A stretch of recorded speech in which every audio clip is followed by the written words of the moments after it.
Good morning students.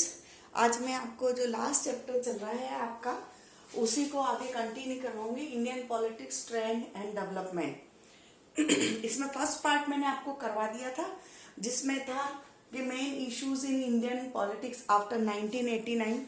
वो first वाले video में था, ये आपका सेकेंड वीडियो है, उससे आगे मैं कंटिन्यू कर रही हूँ।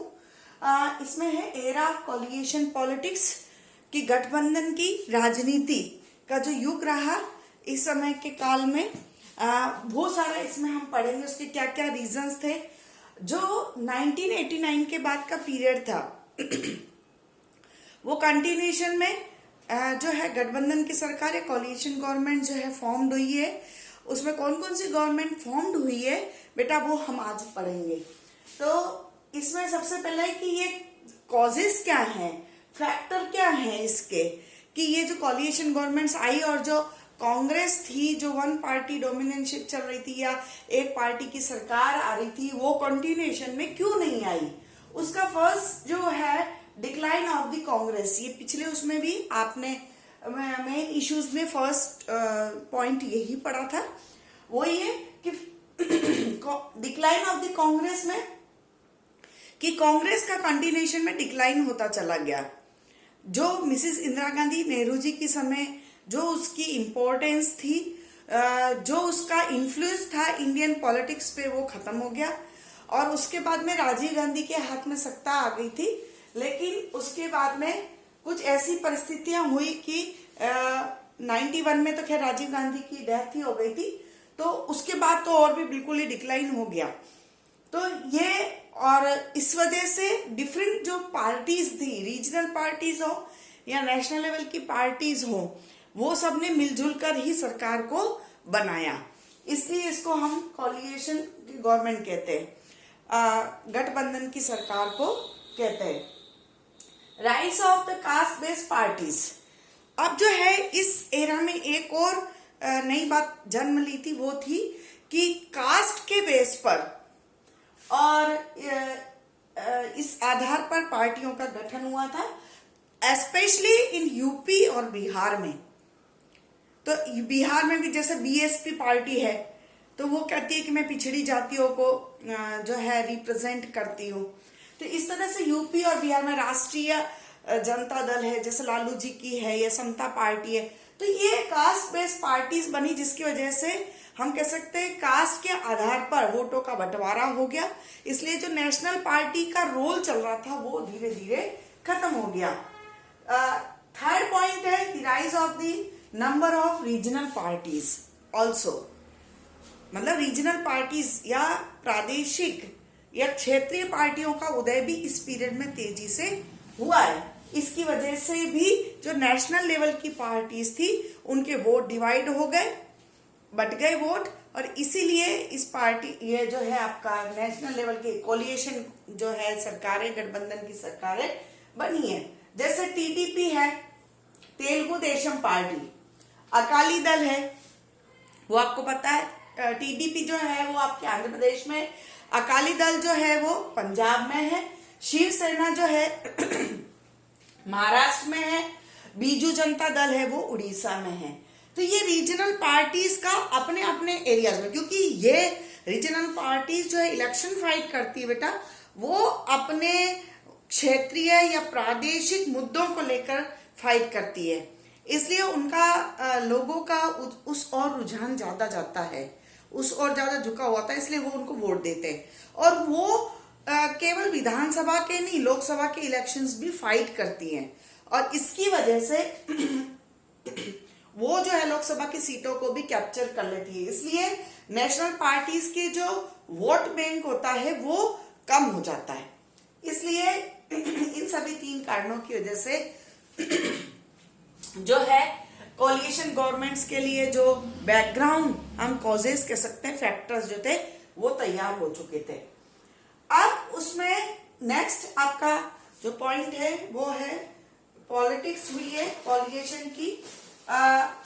इस समय कौन कौन सी पार्टियां जो है, कौन कौन से फ्रंट जो है बने हैं। अब है अलायंसेस पॉलिटिक्स या कोलिएशन गवर्नमेंट। बेटा अलायंसेस समझ लीजिए पहले। अलायंस क्या होता है कि जो सरकारें हैं वो बनती है तो वो क्या है कि पहले से ही अपना गठबंधन कर लेती है पहले से ही, और फिर सीट का बंटवारा हो जाता है कि भाई मैं यहां से इतने कैंडिडेट मैं लड़ूंगा।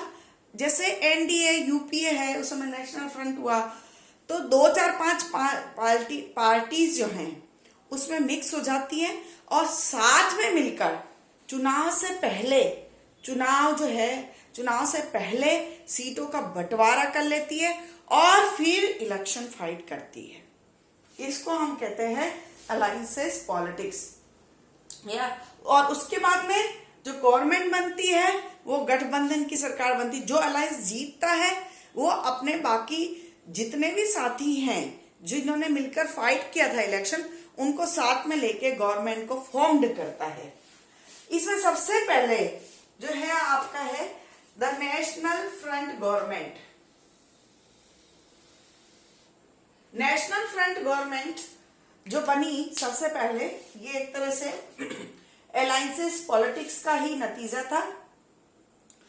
1991 से जो इलेक्शन हुए उसके बाद मिस्टर राजीव गांधी का जो है हत्या कर दी गई थी, और उसके बाद पीवी नरसिंहा राव ने बड़ी मुश्किल से जो है जनता दल एस के साथ में मिलकर, वो थी अजीत सिंह की पार्टी, उसको कांग्रेस में शामिल करके और 5 साल जो है बड़ी मुश्किल से चलाए।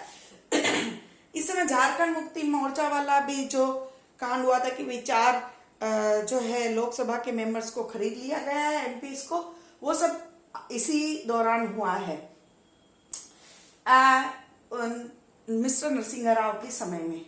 सबसे पहले national front government, Janata Dal, Congress S, Telugu Desam, Assam Gana Parishad, ये सारी मिलकर इन्होंने नेशनल फ्रंट बनाया था।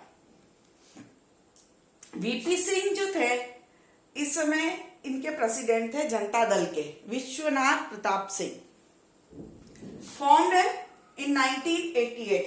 बेटा ये 1 नंबर के लिए इंपॉर्टेंट बनता है कि जनता दल के कौन जो थे प्रेसिडेंट थे, वीपी सिंह, और दूसरा ये कहा जाता है कि कब बनी थी, 1988 में।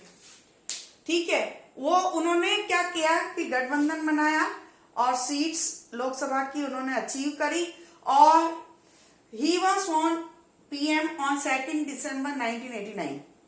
वो प्रधानमंत्री बने कब, 2 दिसंबर 1989 को। और उसके बाद में उन्होंने रिजाइन किया, देखिए with in 1 year, resign on 7 नवंबर 1990। 11 महीने के अंदर अंदर ही उन्होंने रिजाइन कर दिया। उसका कारण क्या था कि बेटा इनको जो है कांग्रेस ने, सॉरी भाजपा ने और वामपंथी पार्टियों ने इनको समर्थन दिया था बाहर से।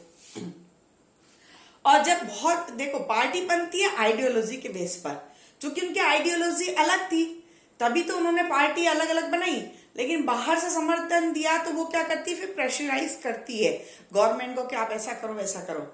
लेफ्टिस्ट भी बड़े मतलब एक तरह से ये ऐसा था कि दोनों ही पार्टियां जो है अपने अपने मन मर्जी से शासन चलवाना चाहती थी, लेफ्टिस्ट भी और बीजेपी।